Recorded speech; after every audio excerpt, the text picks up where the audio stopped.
U Hrvatskoj postoji više od 570 jedinica lokalne i regionalne samouprave, a samo 30-ak gradova i općina financira se samostalno.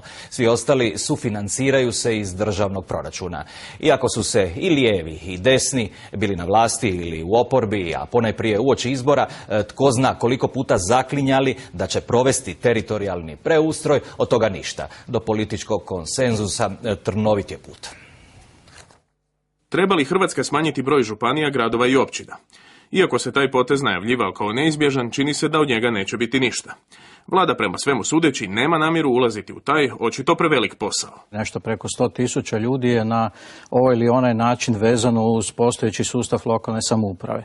Dakle, ići u promjenu organizacije takvog sustava gdje bismo taj sustav smanjili za 4/5 otprilike, bi otprilike toliko manje interesa moglo zadovoljiti. I tu bih ja gledao jedan od osnova za ovaj otpor koji je polutihi. No iz vlade nam poručuju da bi prema sadašnjem zakonu svaka lokalna zajednica prije svojeg gašenja imala pravo na referendum, što bi cijeli postupak učinilo nemoguće. No i ovaj glomazni sustav ima neke svoje prednosti. Istovremeno, prednost je što se takav sustav danas može jako dobro iskoristiti, pogotovo zbog toga što su lokalne jedinice emitivne jedinice za EU fondove. I ako se dobro upravlja lokalnim jedinicama, onda zaista te lokalne jedinice mogu stvarati velike dodane vrijednosti. Kritičari će reći da većina novca kojima jedinice lokalne samouprave raspolažu zapravo dolazi od države. No Saša Drezgić smatra da kad se govori o lokalnoj i regionalnoj samoupravi, štednja ne smije biti jedini razlog. Lokalne jedinice trebaju stvarati vrijednosti, one to mogu, one su donja čvorišta gospodarske diplomacije i na sebe mogu vezati i privatne investicije i povećavati zaposlenost na lokalnom području i tako dalje, što se vidi danas, naravno, jer mi imamo veliki broj lokalnih jedinica koje su jako uspješne sa gotovo nultom nezaposlenošću, dok neke druge su u problemima. I dok se razgovara o ukidanju županije, zajednica županija nastavlja s radom, ali s novim vodstvom. Nadaju se da će bolje surađivati s vladom i riješiti dosadašnje nesporazume. Znamo da se govori dosta da je lokalna samouprava i regionalna uprava kriva za to što investitori ne dolaze, da su tu uglavnom problemi, a mi opet tvrdimo da su problemi u baš nejasnim zakonima i onda je koordinacija vlade, ministarstava i županije bi mogla popraviti te stvari. U Hrvatskoj je trenutačno 128 gradova, 428 općina i 20 županija. Gost trećeg dnevnika je novo izabrani predsjednik Hrvatske zajednice županija Tomislav Tolušić, župan Virovitičko-podravski. Dobra vam večer, dobrodošli. Gospodine Tolušiću, ima li uopće više smisla govoriti o ideji teritorijalnog preustroja? Koliko je zapravo ta ideja ostvariva? Je li uopće potrebna Hrvatskoj? Pa, ove godine se navršava 20. obljetnica osnutka uspostave ovakvog ustroja. Ja osobno smatram da je on donio puno više pozitivnih nego negativnih stvari i da je bilo više sluha ovih 20 godina i od same države da se provela decentralizacija u onom istinskom smislu kako se ona treba i provesti, da bi tih anomalija koje danas zasigurno postoje bilo još puno manje. A šta je to pozitivnoga donio?